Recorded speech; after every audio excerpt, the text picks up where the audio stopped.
Earlier this year, Ayub Bouadi was one of the crown jewels of France's youth setup. Didier Deschamps knew exactly who he was, and Didier Deschamps still didn't call him up to the senior squad. He wanted the 18-year-old phenom to wait his turn behind a legendary crowded French midfield. But Bouadi didn't wait. He picked up the phone to Morocco instead. 2 months later, he was starting a World Cup opener against Brazil. 2 months after that, he's walking out in Boston for a blockbuster quarterfinal to face the very country that raised him, developed him, and decided he wasn't ready. This is no longer just a story about a tournament underdog. This is a story about a decision that is about to blow up in one manager's face, live on the biggest stage in football. Bouadi isn't an isolated case. He is simply the latest masterpiece in Morocco's brilliant long-term geopolitical strategy. 19 players on this 26-man squad were born outside of Morocco, a pipeline built with executive precision over the last decade by the Moroccan Federation. 6 of those players, including Bouadi, were born right there in France. Think about Achraf Hakimi, born in Madrid, Sofiane Amrabat, raised in the Netherlands.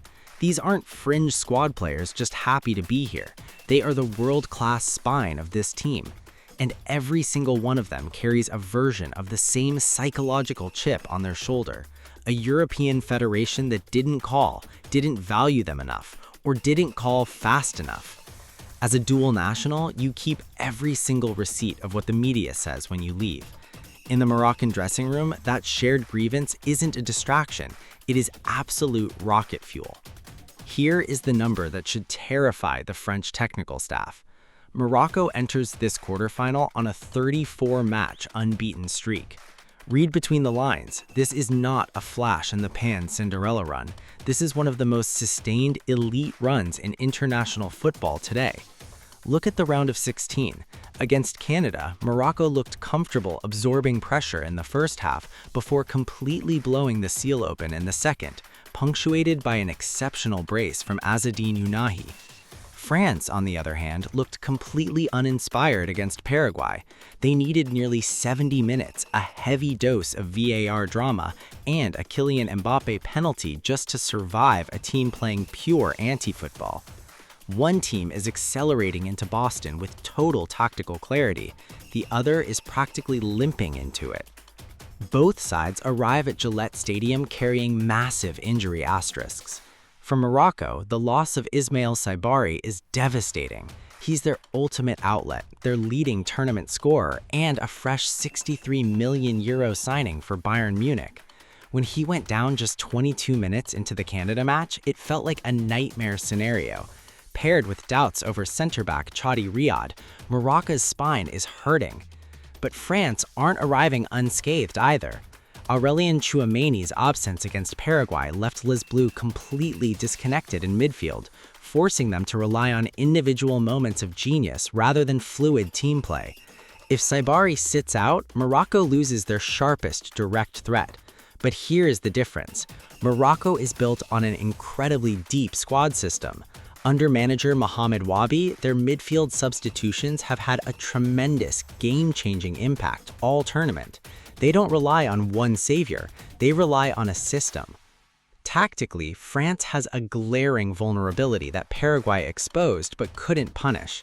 They struggle immensely against structured defensive shapes and leak catastrophic amounts of space in transition when their star-studded attack pushes forward. If you think Morocco is going to park the bus for 90 minutes like Paraguay did, you haven't been paying attention. Morocco has evolved into a lethal second-half team. They deliberately lure you into a false sense of security, let you possess the ball, wear your midfield down, and then ruthlessly cut you apart the moment you get impatient.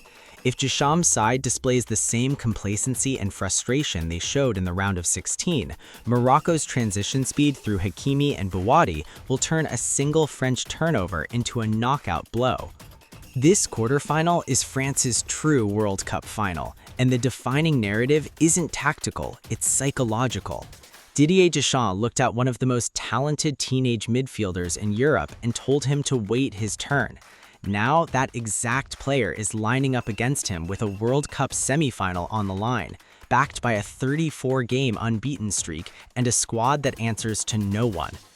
If France enters Boston with even a hint of arrogance, treating Morocco like the plucky underdogs of 2022 instead of the footballing superpower they've engineered themselves to be, Deschamps won't just lose a football match. He will watch the tournament slip away to the exact kid he decided wasn't good enough.